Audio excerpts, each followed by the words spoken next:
7월이네요. 7월이 이제 다 갔습니다. 어떤 7월이시나요? 7월 별로 없었어. 늘 평안하신 것 같아요. 저는 왜 이렇게 다사다난하죠, 인생이? 나피디가?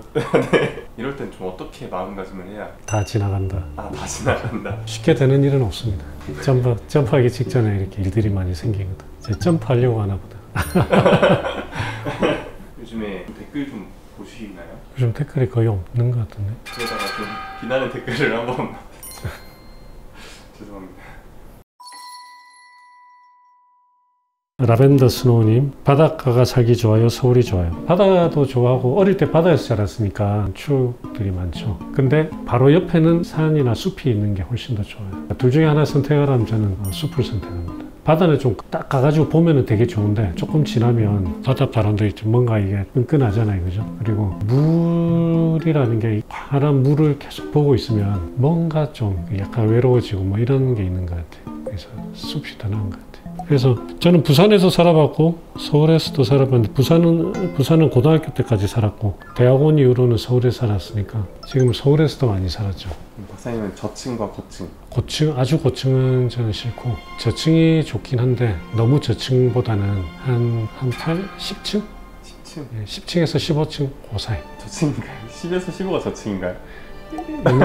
옛날에 제가 초등학교 때는 제일 높은 데가 12층이었어요. 2, 3층 이런 데는 살고 싶지 않으시고. 그러니까 저층이 좋은 거는 앞에 땅이 가까이 보이니까 그게 좋은 건데 어떤 방범이라고 해야 되나? 방법. 그런 면에서는 조금 올라가는 게 낫지 않을까 싶어요. 모기로부터. 우리나라 모기는 예전에 제가 베트남 지인이 있어가지고 그분께 이제 갔었는데 한여름이었는데 문을 완전히 활짝 열고 있는 거예요. 그래가지고 모기 안 들어오냐고 그러니까 베트남 모기들은 고층으로 올라오는 방법을 모른대요. 근데 진짜 모기가 없었거든요. 우리 한국 모기는 엘리베이터 타고 이제 올라가잖아요. 엘리베이터에 붙어 있다가 열리면 같이 이렇게 나가지고 이렇게 집 안으로 들어가거든요. 베트남은 아직 그 기술이 없대요.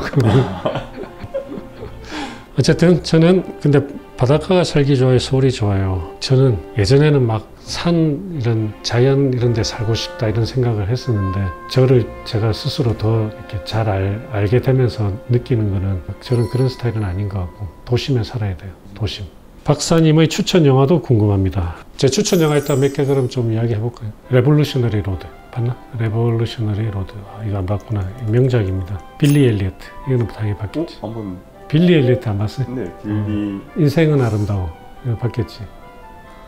아, 나 PD 진짜 좋은 영화를 별로 안 보는 거야. 클로저. 클로저. 최근에 본 것 중에는 디즈니 플러스의 쇼군. 쇼군이 뭔지는 알죠? 쇼군 뭔지 몰라요. 누군지 몰라. 일본 예전에 1600년대 지방 다이묘들 중에 제일 정치적이나 뭐 무력으로 제일 힘센 사람이 쇼군이 되는 거거든. 천황은 힘은 없는데 지금 약간 일본 총리가 실질적인 대통령인데 천황은 왕으로서의 존재하잖아요. 그것처럼 천황 어느 순간 이제 힘을 잃고 쇼군이 모든 권력을 다 장악합니다. 그거 재밌고 넷플릭스에 또 푸른 눈의 사무라이라고 있습니다. 거기는 만화인데 둘 다 되게 재밌어요. 장르를 불문하시고 보시는 거예요? 내가 최근에 본 넷플릭스에서 뭐 본 것 중에 리뷰하면 좋겠다 생각한 게 있는데 제목이 그게 뭐냐면 그러니까 유럽에 그 나라에 유명한 외과 의사 있는데 그 당시에는 외과 의사 그냥 막 분화되기가 전인가 봐요. 외과 의사가 막 뼈도 수술하고 머리도 수술하고 온갖 다 수술하더라고. 이 사람이 밤에 길 가다가 동네 깡패한테 머리를 맞고 행방불명이 됐는데 살았는데 기억상실증. 자기가 옛날에 뭘 했는지도 몰라. 포같은 러브. 포같은 러브 맞아. 네, 포같은. 어떻게 살았어요? 그냥 치니까 나오던데요.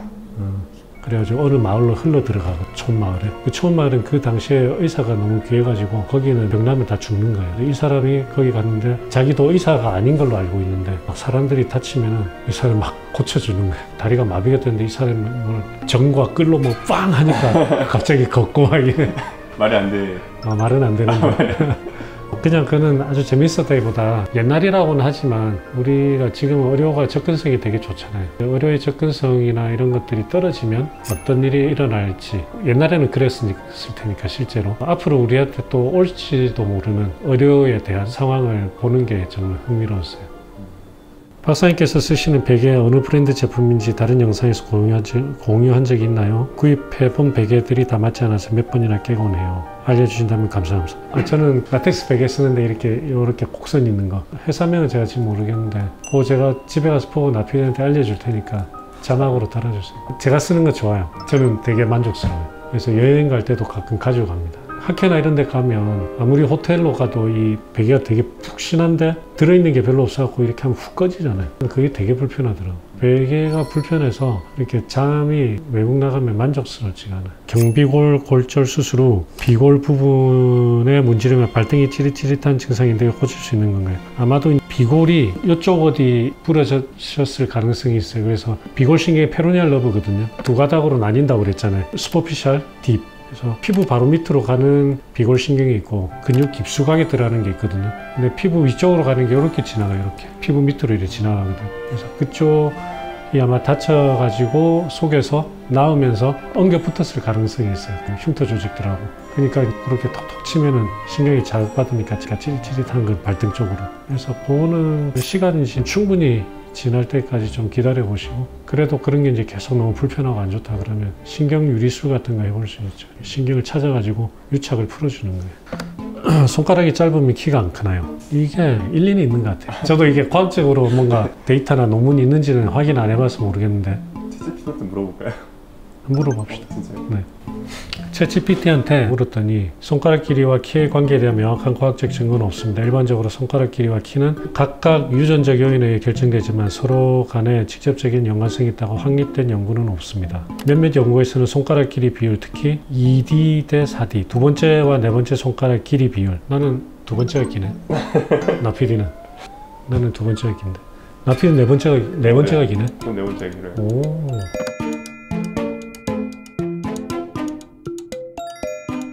아, 이거 두 번째 손가락이 길어야 잘 되는 건데. 과학적 근거 없는.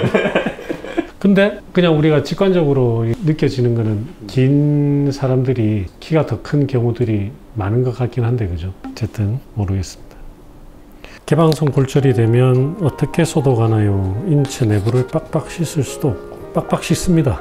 아, 진짜요? 빨래하듯이 빡빡 이렇게 하는 건 아니고, 예를 들어 개방된 부위를 이리게이션이라고 하죠. 소독된 식염수 같은 걸로 몇만 cc 계속 씻어내고, 그 씻어내면서 거기 이제 묻어있는 거 긁어내고, 죽어있는 조직, 너덜너덜한 조직이 있으면 다 잘라내고, 결국은 안에 개방되면서 뼈나 그 주변의 조직에 균이 엄청 많이 묻어있을 거 아니에요. 묻어있는 균을 씻어내야 되거든. 그래서 화학적으로 죽이는 건 항생제고, 이제 화학적으로 우리 같은 편을 보내는 거고, 그 다음에 적군의 수를 줄여야 되잖아요. 그렇기 위해서 이제 물리적으로 줄이기 위해서 물로 씻어내고, 그리고 죽어있는 조직에는 그런 균들이 계속 자라거든요. 아무리 아까워도 조직이 죽었다 그러면 그건 잘라내야 돼요.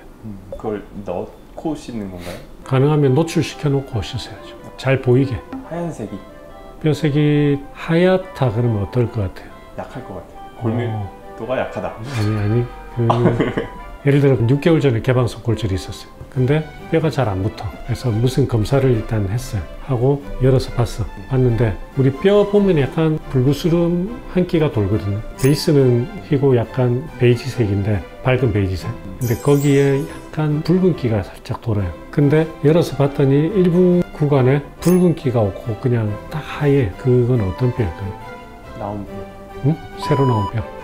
우리 뼈도 혈액순환이 되잖아요. 그렇기 때문에 뼈에 약간 붉은 끼가 도는 게 혈액 때문에 그렇거든. 근데 하나도 그런 끼가 없이 허옇다 그러면 거기는 혈액순환이 안 되는, 공급이 안 되는 뼈죠. 죽은 뼈예요, 죽은 뼈. 죽은 뼈이기 때문에 뼈가 거기는 안 붙어요. 그러니까 예를 들어 개방성 골절이 됐는데 아무리 시간이 지나도 안 붙는다. 그럼 아까 무슨 검사를 하나 할 수 있다고 그랬잖아요. 그게 혈류가 도는지 그런 방사선 동요원소 검사를 해봐요. 뼈가 죽었다. 그러면 그런 데 딱 표가 나거든요. 그럼 이제 들어가서 열어보면 그쪽이 허옇죠. 그런 걸 잘라내야 돼요.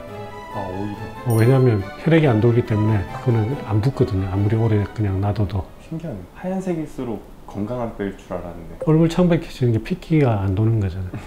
똑같아요. 그러면 닭뼈 중에서도 보라색이 있는 애들이 막 더 건강했던. 저게 붉은색 있잖아요. 맞아요. 핏기가 아직 덜 가신 거죠. 덜 익은. 제가 댓글 봤던 것 중에 요거는 나중에 댓글 읽기 할 때 대답하면 좋겠다 했던 것들이 몇 개 있었는데, 나 PD가 고른 것 중에는 없었던 것 같아요.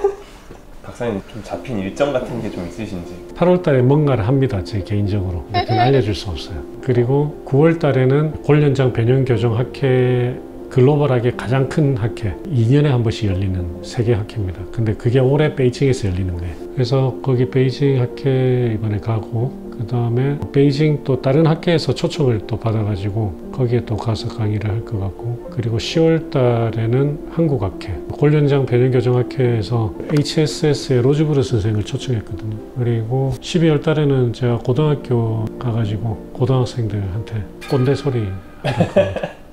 박사님 학회 일정이 이제 많으신데 사실은 저희 연구소 중에서도 전공의분들이 되게 많아요. 그럼 학회 나가서 사실은 강의하시는 내용들이 되게 궁금해 할 법한 사실 콘텐츠이긴 한데 강의도 풀로 하기가 좀 그런 게 거기에 강의를 들으러 온 사람들은 다 돈 내고 이렇게 해서 그걸 들으러 온 거잖아요. 독일 가서도 잘은 모르지만 돈 많이 되겠다 이런 주제들만 봐도 사실 알잖아요. 그치. 그런 그게 좀 아쉬워요. 아쉬우면 이제 다음에 그런 거 이제 들으러 오면 되지. 근데 또 못 오시. 이거 참 어떻게 해야 되나?